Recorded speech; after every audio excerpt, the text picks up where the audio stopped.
Good evening. So today we'll start with Rutherford atomic model. Now, in this Rutherford's atomic model, what Rutherford did, first we will discuss that one, and then we will talk about conclusion of that experiment. Basically, he did some experiment and he concluded with the help of with the help of that particular experiment. Okay, so here we will start with this experiment itself.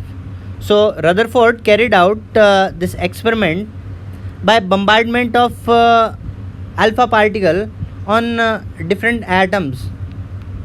Okay, so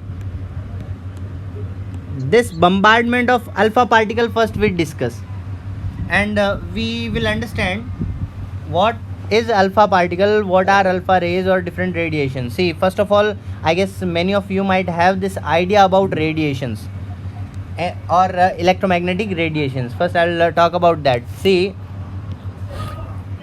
basically, okay, you have this idea about radiations, electromagnetic waves. So different kind of electromagnetic radiations are there which we come across in our day-to-day life as well. For example, visible light, that violet light, red light, or any kind of visible light, x-rays, gamma rays. Yes, gold foil experiment, yes, I'll be discussing that one. So these different infrared radiations or microwave radiation or those communication radiations which we use in mobile communication, etc. Right, similar to that, these different radiations are there which are coming from radioactive nuclei. Now a substance or an atom or nucleus is said to be radioactive if it emits some of these radiations which I am going to discuss now. So first of all, what kind of nucleus will be considered as radioactive, that I will say.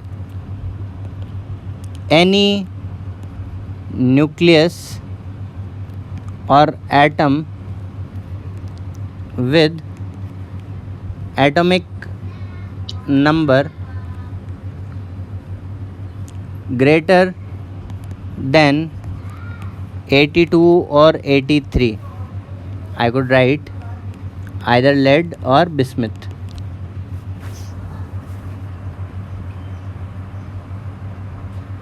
will be radioactive in nature. And here is the thing, that it is not necessary, this is not the only criteria for a substance. Yes, I will do that. So we are saying that it is not the only necessary condition, it is not the only necessary condition for a substance to be radioactive in nature. So any kind of nucleus, even a lighter nucleus can also be radioactive in nature, such as for example, yes, of course, polonium. For example, here I'll be writing, as we are saying that any nucleus having atomic number greater than these values will be radioactive in nature. For example, polonium, radium, radon, uranium, thorium, etc. Right, but as I am saying, it is not the necessary condition that if atomic number is greater than 82 only or 83 only, then only that nucleus will be radioactive. Nucleuses with the atomic number less than 82 can also be radioactive in nature. Why only they are radioactive? See, that is because of stability. They are emitting radiations. You are doing something, let's say in your day-to-day life. Why you will do that? In order to gain stability. They are unstable. Any unstable nucleus, it will be radioactive in nature. For example, here if I take two isotopes of what is isotope, that also I will discuss later on. For hydrogen we have three different isotopes. First one protium, second one deuterium, third one tritium. Out of these two, these are not radioactive in nature, but tritium, it is radioactive. So it is not necessary that any substance with atomic number greater than 82 will only be radioactive in nature. Elements with the lesser atomic number can also be radioactive. For example, carbon 14, that is radioactive, while carbon 12, that is not radioactive. Similarly, some isotopes of cobalt or iodine, they can also be radioactive in nature. Here we are just saying that this is the last nucleus with that heavy mass will be stable enough or will be not radioactive. Okay, generally with the increase in mass number or atomic number, stability generally decreases after after mass number 50. When we will discuss radioactivity or nuclear chemistry, when we will talk about binding energy, like there is a complete chapter on radioactivity both in physics as well as in chemistry. So when you will discuss that part, this thing, it will become further more clear that how we can define a particular atom will be radioactive or not. Okay, so here in these radioactive elements, they emit three different type of radiations. Here I take three different type of radiations. First one, alpha rays. Okay, alpha rays, here it is a beam of alpha particle. Alpha particle is nothing but, here alpha particle is nothing but a charged helium nuclei. So I can write it as C. Yes, alpha, beta, gamma rays I'll be discussing. So here we are saying that alpha particle is what? This is helium nuclei, let's say, right? Or helium atom, I say. These are 2 electrons in helium. If I remove these 2 electrons, I will only have this nucleus in which 2 proton and 2 neutrons will be there. So this alpha particle, I can further write it as He plus 2 or 2He4 or in this manner. Now why I am writing these part, that also I will discuss later on. Okay, so here, yes, they are unstable, sir. How they will exist? See, if something is unstable, it doesn't mean it won't exist. For example, this is, let's say, ground, or this is your hand, let's say. If you throw a ball from here to here, if a ball is here in air, in Earth's atmosphere, it is unstable. Its potential energy is very high, but it can reach at this point, no, with the external energy. Then what will happen? It will fall down. Yes, of course they are highly unstable. That's why they will cause a lot of trouble to other species. These radiations, they are highly unstable, so unstable that they will try to ionize gases also. Okay, so yes, they are unstable. Any unstable species can exist in nature. Free radicals, they are highly unstable, but still they do exist in nature. Similarly, these radiations, they are unstable, but they will exist. Okay, now, so alpha particle is nothing but a charged helium nucleus. So whenever you think about alpha particle, just consider it to be a charged helium nucleus. So basically 2 proton and 2 neutrons will be there, no electron will be there. These electrons are removed. This is alpha particle, this is helium atom. Okay, and we represent alpha particle in this manner. There are some characteristics of alpha particle also is there. They are fast moving particle with the high kinetic energy, with the very less Q by M ratio, like that.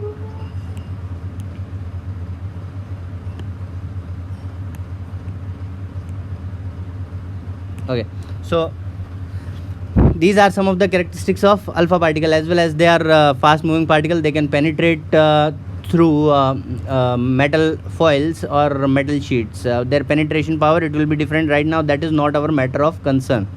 Right now I am just giving you a basic idea about alpha rays. Similarly, beta rays. So here you can write mass, first I'll write mass of alpha particle, that I can write it as 4 into 1.6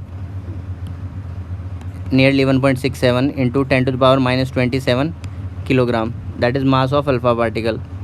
Charge of alpha particle I can write plus 2 into 1.6 into 10 to the power minus 19 coulomb. Can you calculate Q by M ratio for alpha particle? Last class, if you remember. 2.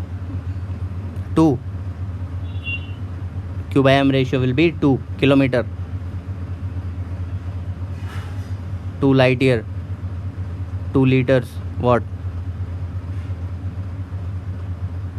Beta speak. Coulomb. Kilogram per coulomb or coulomb per kilogram? Coulomb per kilogram. Only 2. Just think about it. Okay, that will be your homework. Can you do that, guys? I suppose it will be nearly 1 by 2 into 10 to the power around what? It will be 8 coulomb per kilogram, right? So just make sure that you are paying proper attention on these scientific figures. 5 into 10 power 7. Okay then. So 5 into 10 to the power, nearly 5 into 10 to the power 7 coulomb per kilogram you can write, right? So this will be Q by M ratio for alpha rays. Next one is beta rays. Beta rays are nothing but beam of fast moving electrons. Here I can consider it as beam of fast moving electron. As their mass, they are beam of electrons only, so their mass, it will be very small. First of all, they are charged particle. Yes, they are charged because they are carrying electrons, negatively charged electrons, right? So if they are having less mass and moving with very high velocity, again we can define their kinetic energy as well as we can define their penetration power. They have very high penetration power in comparison to that of alpha rays. Okay, now Sir. yes, How to detect them? how to detect them? See, number of ways are there. First is DPS counter is there, disintegration per second, in order to find out the radioactivity of a particular substance. DPS counters are there. They are like the normal devices, just like those metal detectors are there, right? When we go through some mall or airport or some security system, like that, these DPS counters are also there, which will detect any disintegration. Disintegration means when emission will be there, whenever radioactive emission or whenever these radioactive rays, they will be emitted from a nucleus, some disintegration to that nucleus will take place. Means some mass will decrease or some energy of that nucleus, it will decrease. So we can count these disintegration per second, and we can trace these radiations very easily. That's why one of the most important application of radioactivity, it is using radioactive compounds as tracer to find the traces of something. For example, let's say I guess you guys have this idea that there is a gland present in our body called as thyroid, which regulates the flow of iodine, right? Sir. So if we inject some radioactive isotope of iodine in our system, we can trace the movement of that iodine, and we can understand the regulation and functioning of thyroid gland. Like that, we can do the same for various other things. For example, carbon 14, if we replace carbon 12 with carbon 14, we can understand the process of photosynthesis. We can even understand the mechanism of various chemical reactions, like in organic chemistry later on, when we will be discussing mechanism of a reaction, means how a reaction will proceed, the path of a chemical reaction, when we will try to figure out there, these radioactive samples, they can be used, right? So that will be one of another application of these radioactive isotopes. Then another thing, zinc sulfide screen. Last class I told you, like that tube light example I gave you, that whenever zinc sulfide screen, it is incidented with any kind of radiation, scintillation will take place. means that zinc sulfide screen, it will glow. Okay, so we can detect the presence of different kind of radiation. But with zinc sulfide screen, the problem is it will detect any kind of radiation. So it is not necessary that it will be detecting only radioactive emissions. It will even do scintillation in presence of light, in presence of cathode ray, in presence of any kind of radiation. Okay, so there are number of different ways to detect these. So here let's come back on beta rays once again. This is a beam of fast moving electrons. So first thing, mass of beta ray or beta particle, let's say, even though we generally don't consider the particle nature of beta ray, why, how, that we will discuss when de Broglie's relation it will be done. Okay, so mass of beta particle you can write here. I am writing 9.1 into 10 to the power minus 31 kilogram. Here I'll write rest mass. This is rest mass. Now m dash, moving mass, that I can write it as m naught divided by square root m naught divided by square root of 1 minus v square by c square. M naught is here I'll write m naught is rest mass, v is velocity of beta particle, c is speed of light. Sir, Yes, why mass will change when beta particle moves? you might have heard this Einstein theory, some of very it is one of the most famous formula, E is equals to mc square, if you remember, energy mass conservation.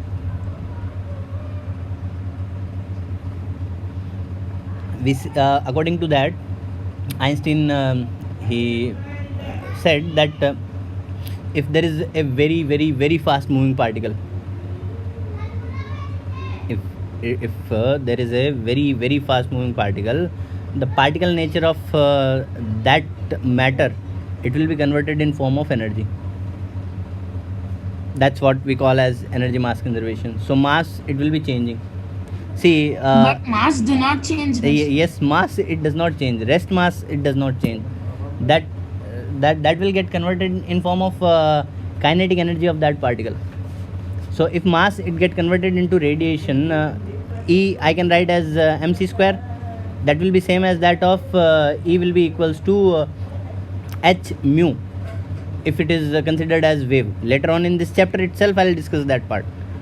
Okay, so mass, if v is greater than c, electron will become imaginary. Yes, of course, that also was one of the postulate of Einstein's theory, that nothing can have speed greater than that of velocity of light. Okay, that is very important thing. Try to remember these few points. I'll use these points later on in this chapter itself. Yes, sir.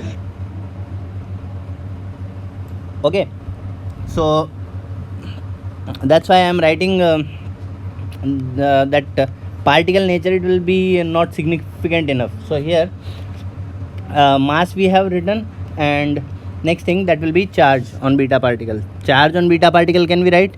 Charge on beta particle, representation of beta particle is done here. Beta particle, it is represented in this way, beta minus 1 0.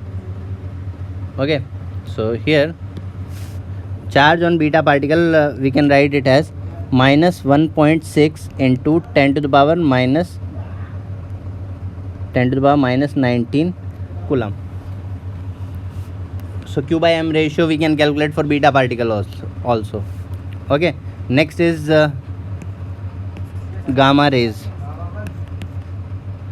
Gamma rays are nothing but one of pure form of energy itself. Basically they are bundle of high energy photon. later after half an hour when I'll be discussing waves, at that time I'll tell you how to define energy of wave. Right now I'll just write energy of wave. I define in form of E is equals to h mu, where E is energy, h is Planck's constant,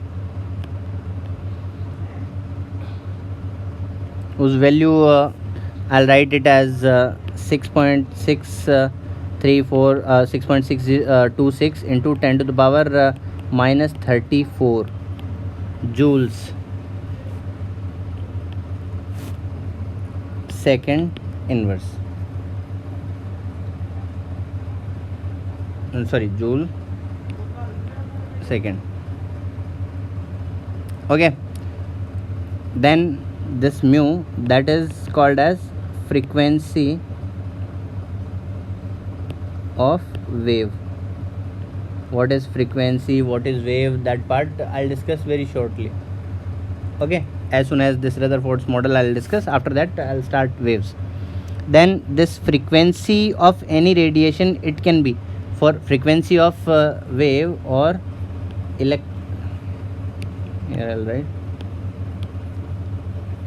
electromagnetic radiation or waves simply. This mu I can write as C by lambda or V by lambda. If it is an electromagnetic radiation, I'll write it as C by lambda. C is nothing but speed of light, which is 3 into 10 to the power 8 meter per second in vacuum. That is speed of light in vacuum. Lambda is wavelength in terms of meter. So again, frequency, it will be coming out in second inverse, and ultimately we can manipulate these formulas with each other. Okay, just go through this formula. Sir, Yes, what is speed of light in our atmosphere? in our atmosphere it will change, beta. This is representation of gamma rays. Yes, in our atmosphere it will depend upon the refractive index mu. Refractive index of vacuum we consider as 1.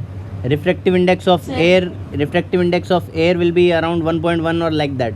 In optics chapter in physics it will be discussed in detail. Yes, In air, speed of light. it will be very close to 3 into 10 to the power 8 meter per second only. Very close to. Slightly less, because if we look at if I look at the refractive index of air, refractive index of air is around 1, for glass it is around 1.5, for air it is mu air, if I write, it is around 1.0003, which is close to 1 only.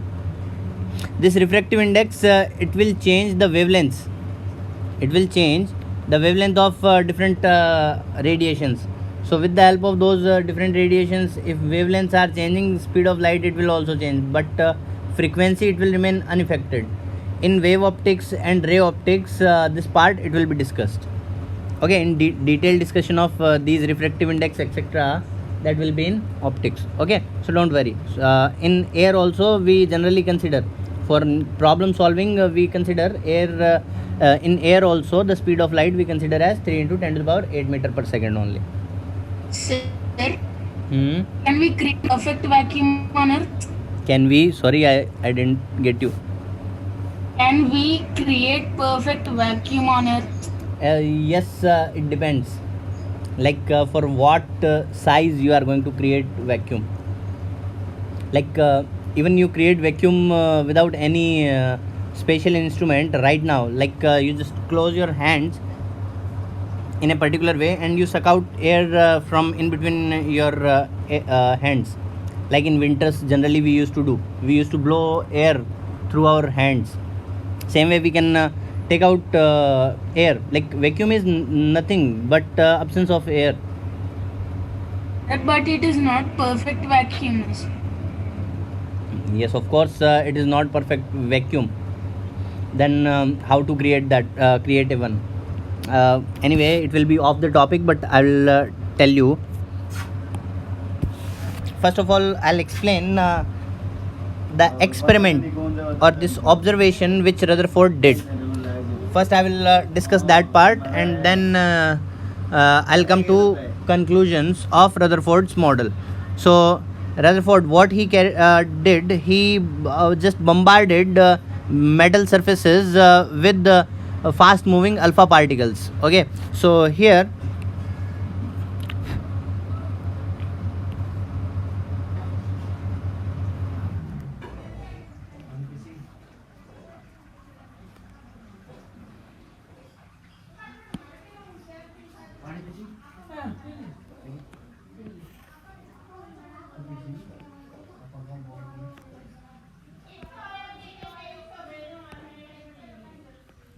Yes,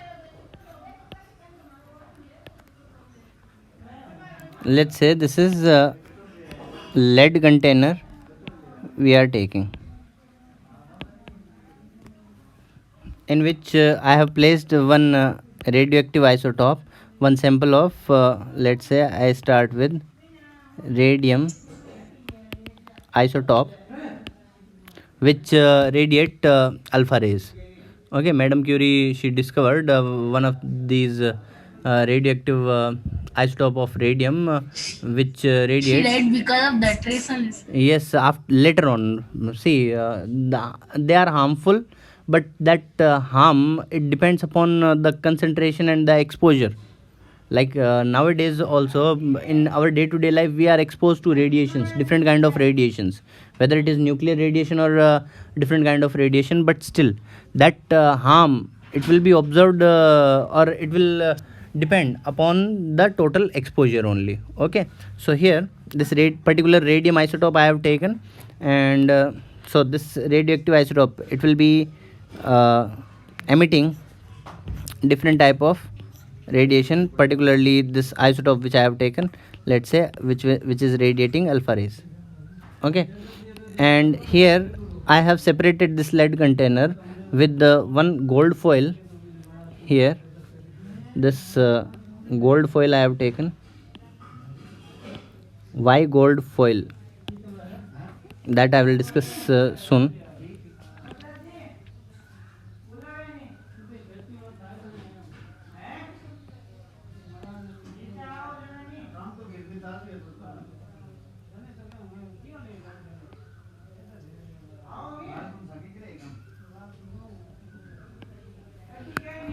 Here, yes. So here this lead plate with the small hole we are taking. So why with small hole? So that these different alpha particles or alpha rays which are incidenting on this with different angle, they will incident on this gold foil in a straight line in this manner. Okay, so this will be the movement of alpha particle. Now here I am going to place zinc sulfide screen, let's say zinc sulfide screen, so that I can observe the scintillation in this manner.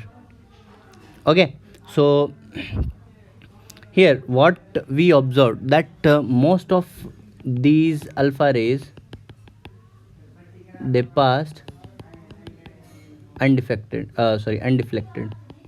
most of them.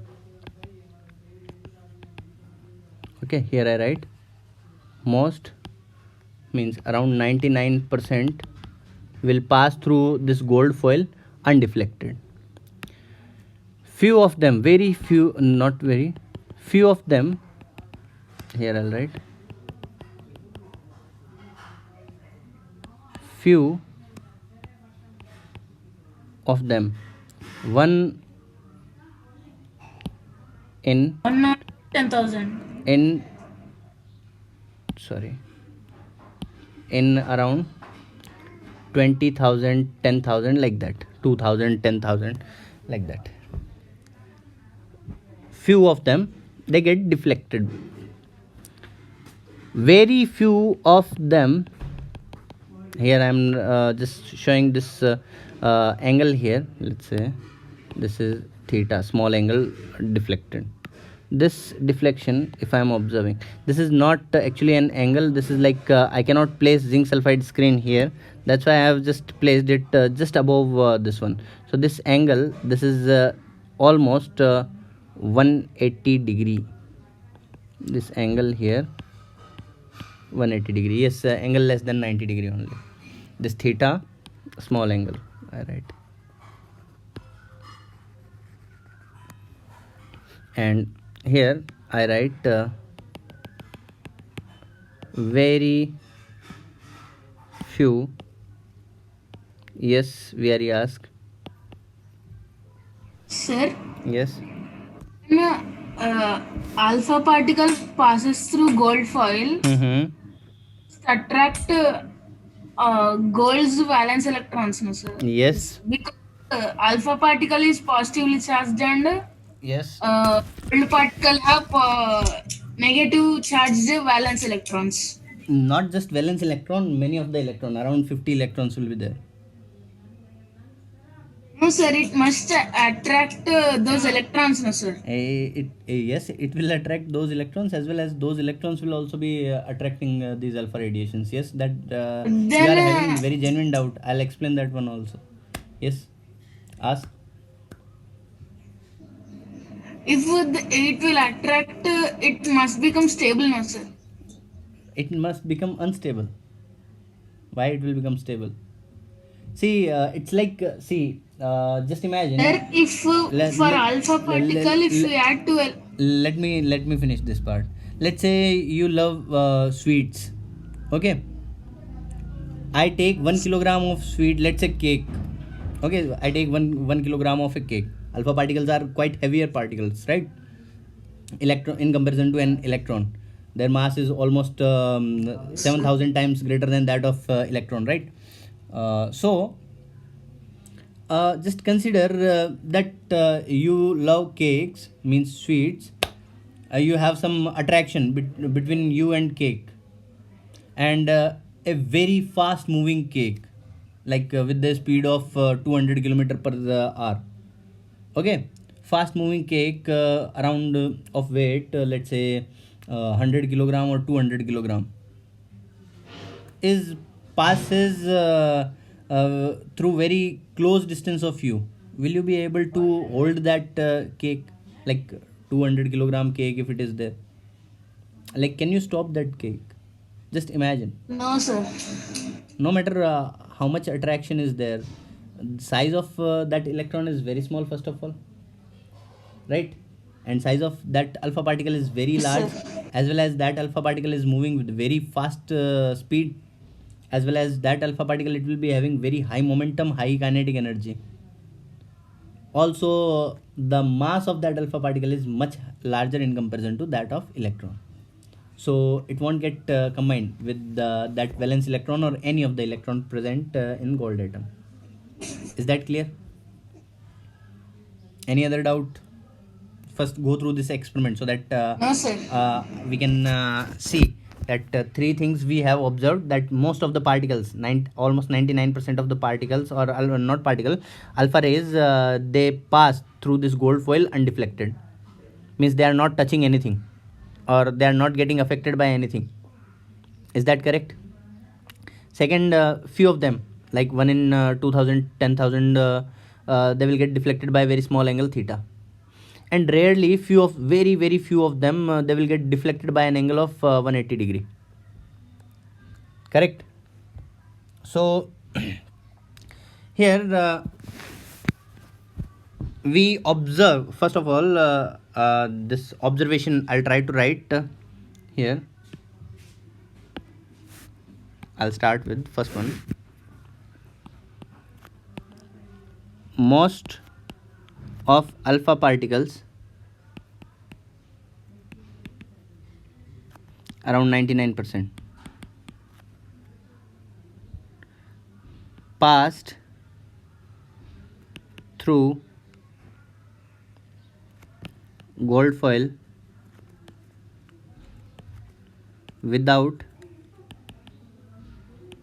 deflection. Without deflection. Correct? That is first conclusion or first observation, not conclusion. First observation we have found. I have one question for all of you. You just think simultaneously. Okay, I'll be writing these observation, and you just think about this question, that why I am taking gold foil. Okay, that question I will discuss with you, all of you. Second one, some of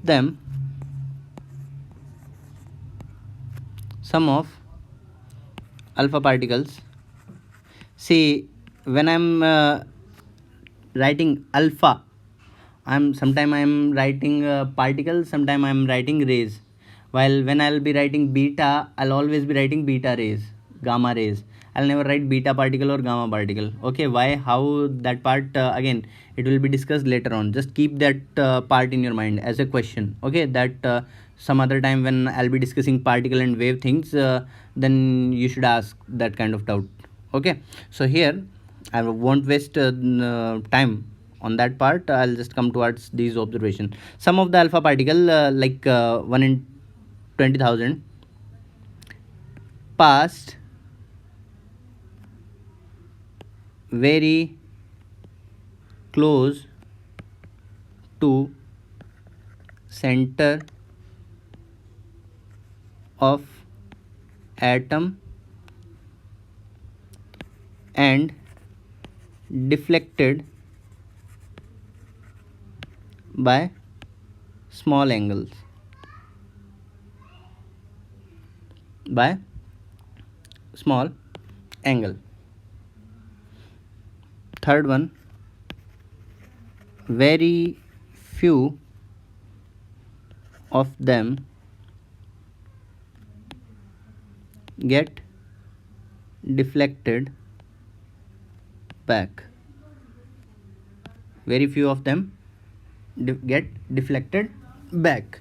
So let's take that experiment, that gold foil, like in this manner, that let's say this is the particle, let's say this is the atom, and it will be surrounded by, here let's say I write positive charge. Okay, center of the atom. So if alpha particle, which is a positively charged species, if it is getting deflected back, means it is facing some repulsion due to some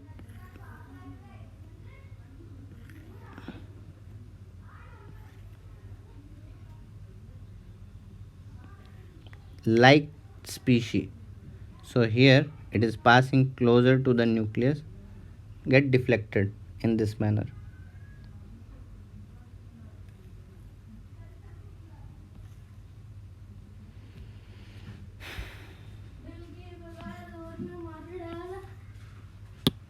Okay, these angles are less than 90 degree.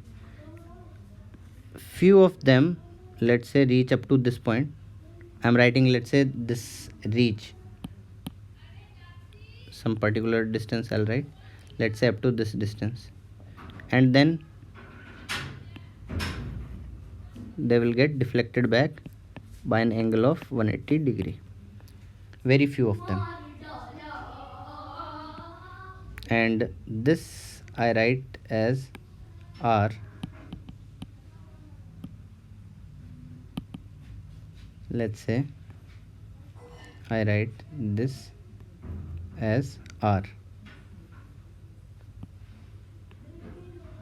Make one star mark here as closest approach. Okay, this R I will write as closest approach. Okay, what is this closest approach? I'll discuss very soon.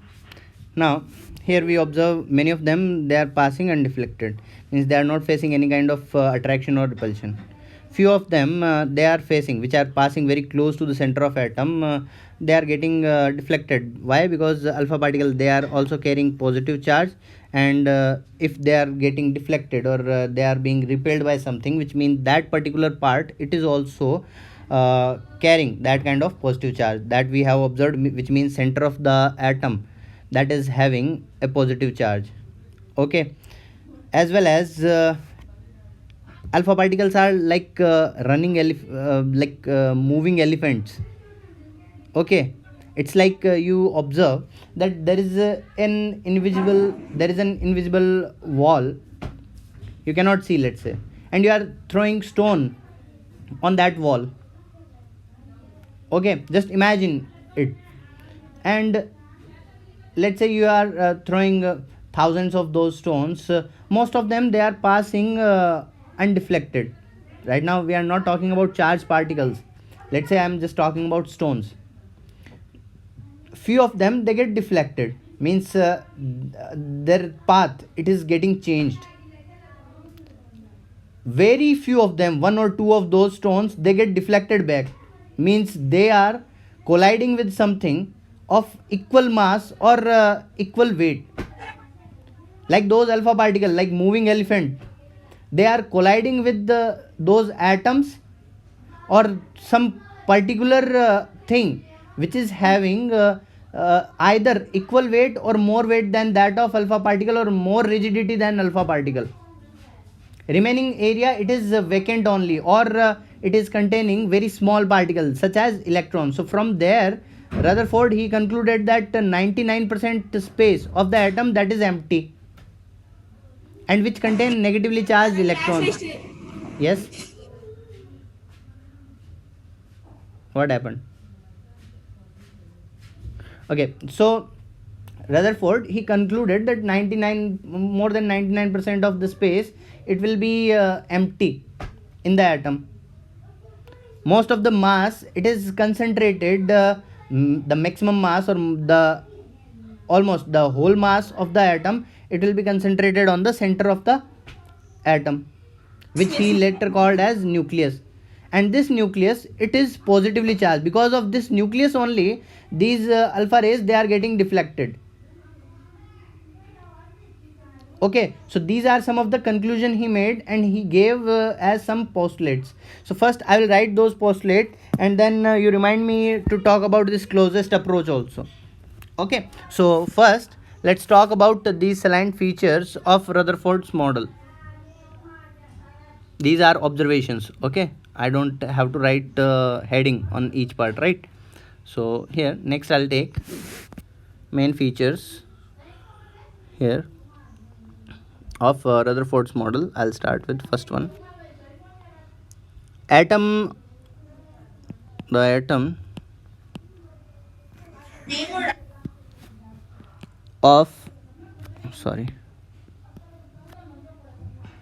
of an element, atom of an element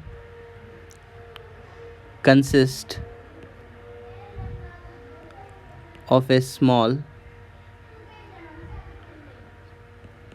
positively charged nucleus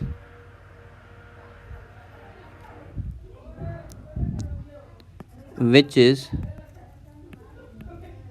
situated at center of atom,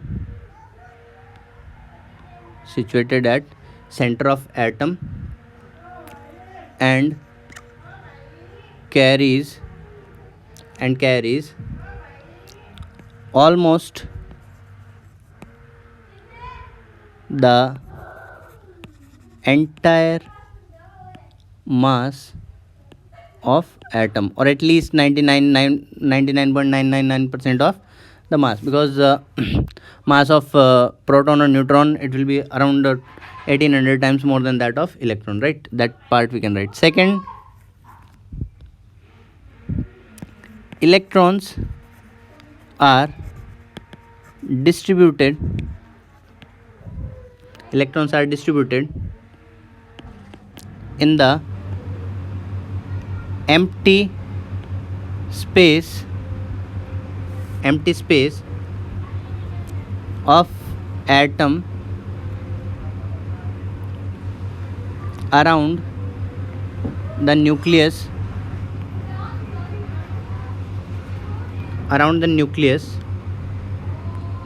in different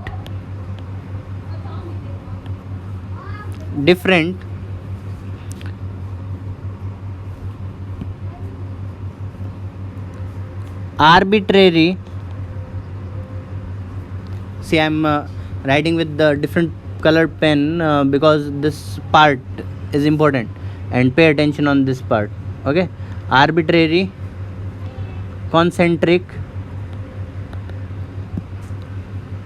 circular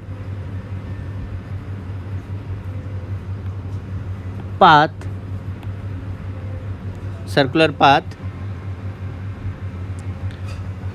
called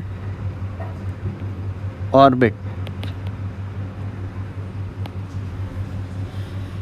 Again, I'll highlight this one as well. This is very important. See, he said that electron, it will be revolving around the nucleus in arbitrary concentric circular path. That part, it will later on, it will become the limitation or the drawback of this Rutherford's atomic model. Okay, so here next one I'll take.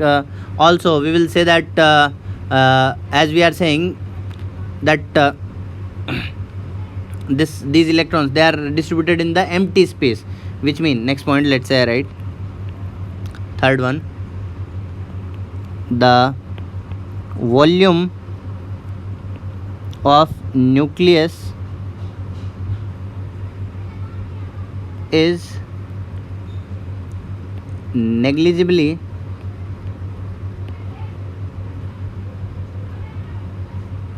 small as compared to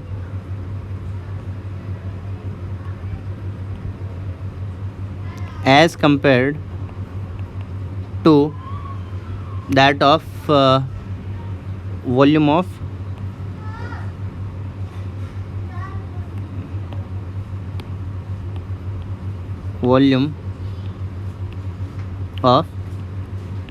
atom.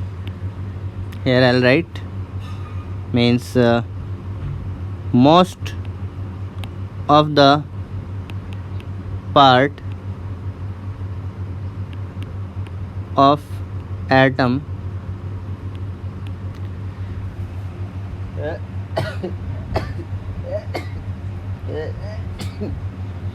is empty space. Most of the part of the atom is empty space. Okay, fourth one I'll write the number of electrons in orbits,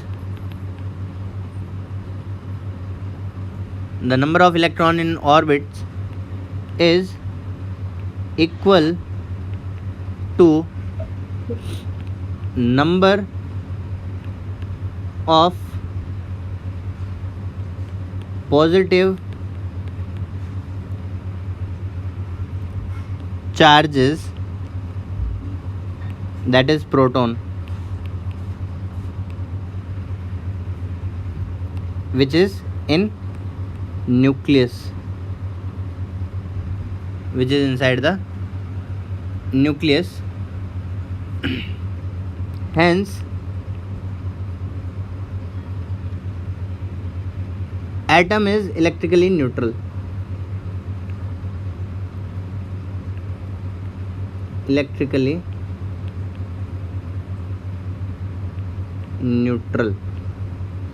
The reason why atom is electrically neutral, that is clear, right? Is that clear? Any confusion, any doubt?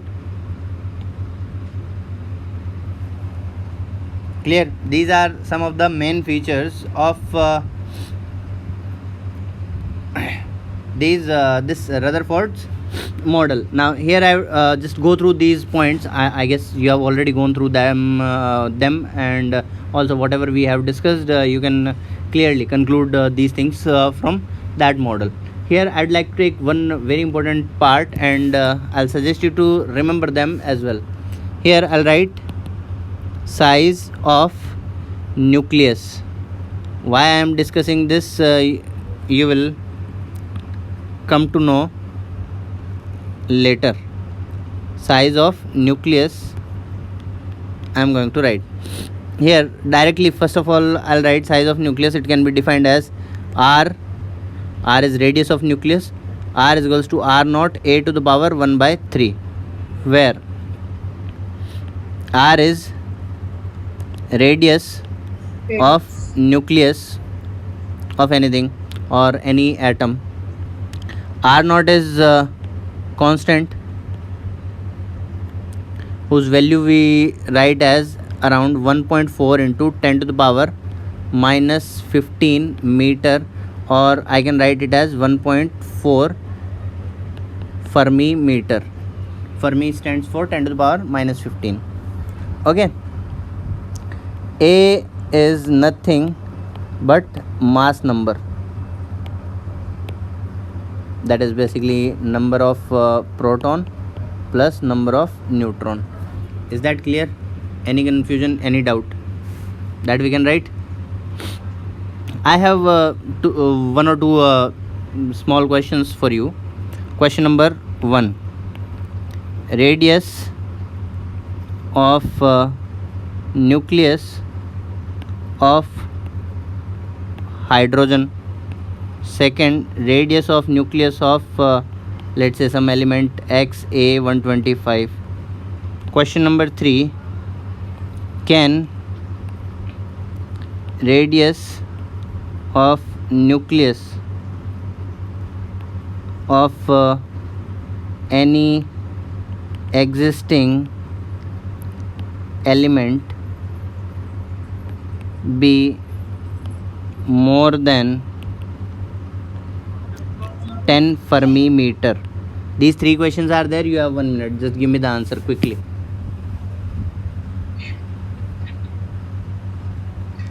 Why?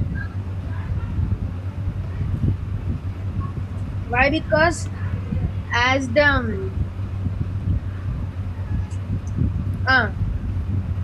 See, even if if we it must be, if it is 10 FM, then we must get the mass number to be more around than 1000. yes sir, 1000. That We is not cannot possible. get it. So no. Okay. So I guess you are comfortable with this size of nucleus thing. Is it clear to Yes, sir. everyone? Okay. Now next is the limitation of or drawbacks of Rutherford's model. Okay. Sir.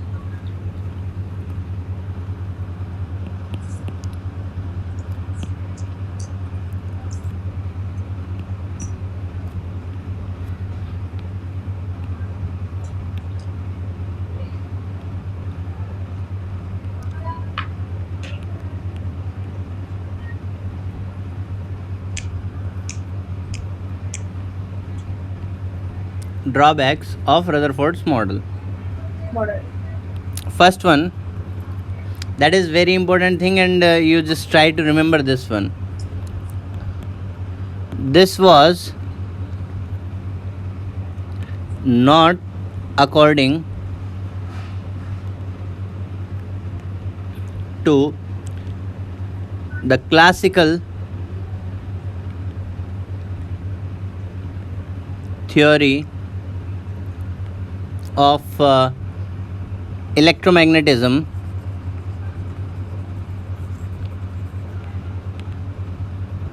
proposed by Maxwell. Okay. Now, Yes, sir. according to this theory,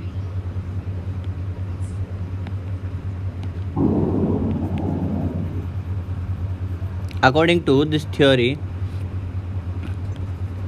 every accelerated charged particle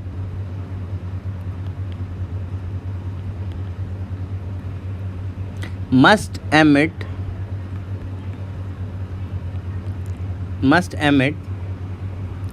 radiation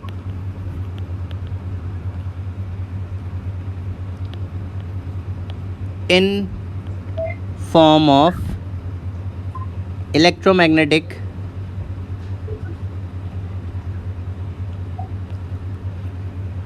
waves and loses its energy.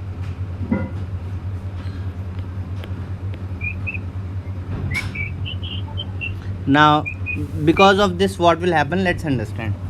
So, right now, what we are saying that any accelerated charge particle, it must lose some energy, or it must emit some energy in form of electromagnetic wave. For example, let's say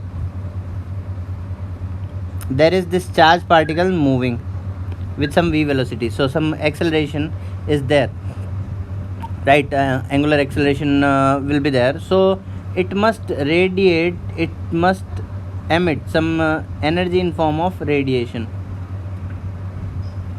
Now, right now, let's say if even if it is stable, some forces they will be acting on it. Right now, why it is moving in this orbit? According to Rutherford's model, that electron, it can revolve around nucleus in any random orbit, arbitrary orbit, right?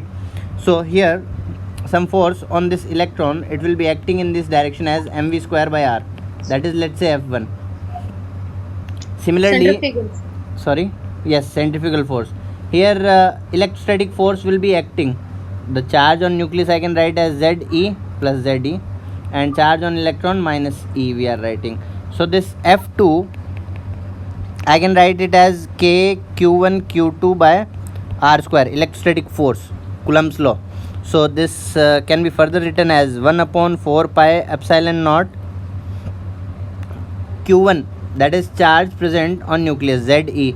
Q2 is charge present on electron, so I can write it as Ze square upon R square. This is basically K, electrostatic constant. This is K, whose value is 9 into 10 to the power 9. For time being, you remember, where pi, you know what is pi, 22 by 7. Epsilon naught is this permeability, okay, relative permeability in vacuum. In electrostatic chapter, it will be discussed in detail, don't worry. It is again second year topic. Okay, right now you just remember this formula, that according to Coulomb's law, the force acting between two charged particle is like this. So this nucleus, it will be attracting this charged particle with this kind of force. Is that clear? Okay, so now what will happen? If this electron, it is emitting some energy, or if it is radiating some energy, or if it is losing some energy, then what will happen? Its velocity, it will decrease.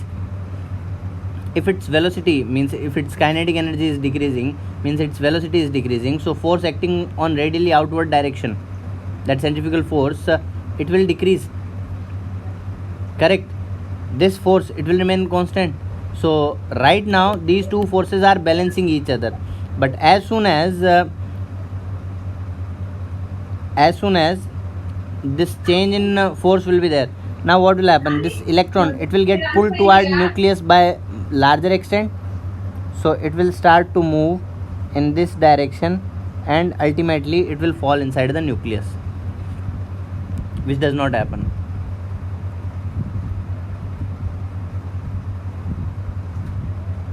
Is that clear? Any confusion, any doubt?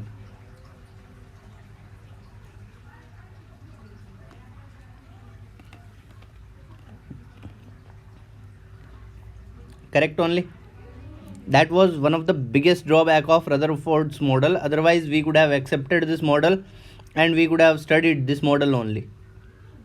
But just because of that point which he said, that electron will be revolving around nucleus in arbitrary orbit, we have discarded this model. That is one of the most important limitation of this Rutherford's model. Clear? Second, Yes, sir. second point, I'll just write here itself. Unable to explain line spectrum of hydrogen atom.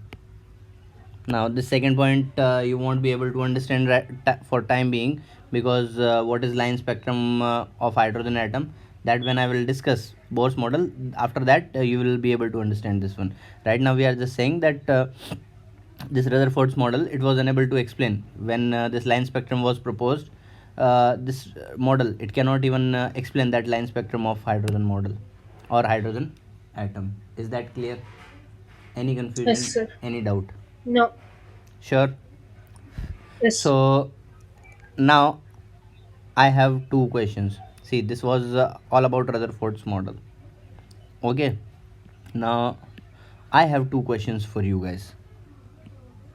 Question number one, just like in last class, I gave you that question to solve, that how to move it from 10,000 volt to 220 volt. Similarly, I'll just give you it as an homework. You can discuss it with me on that WhatsApp group. Okay, you post your doubts or post your comments or post your ideas regarding this homework. Okay, I'll be asking very conceptual problem itself. First thing, why I am taking this gold foil? Because gold is the Expensive metal, right? no. It has high ductility, ductile nature. Malleable nature. Very good. So Malleable. Because of that, why I am taking gold foil? Silver is also malleable.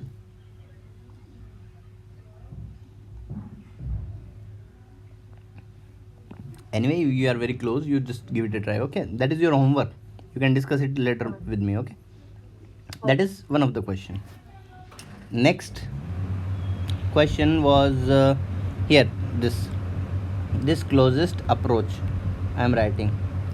Can you define this closest approach? If I give you this alpha particle, kinetic energy of this alpha particle, if it is given, and the atom is given, let's say atomic number of this atom is given, can you define relation for this R, that how close an alpha particle can come to the nucleus of this atom? Can you do that, guys? I'll discuss that No one. idea. You understood the problem? Yes, sir. Okay then. So these two questions are your homework. You try to go through these two questions, okay, and you discuss them with me. Okay, thank you so much, guys. Okay, sir. Bye bye.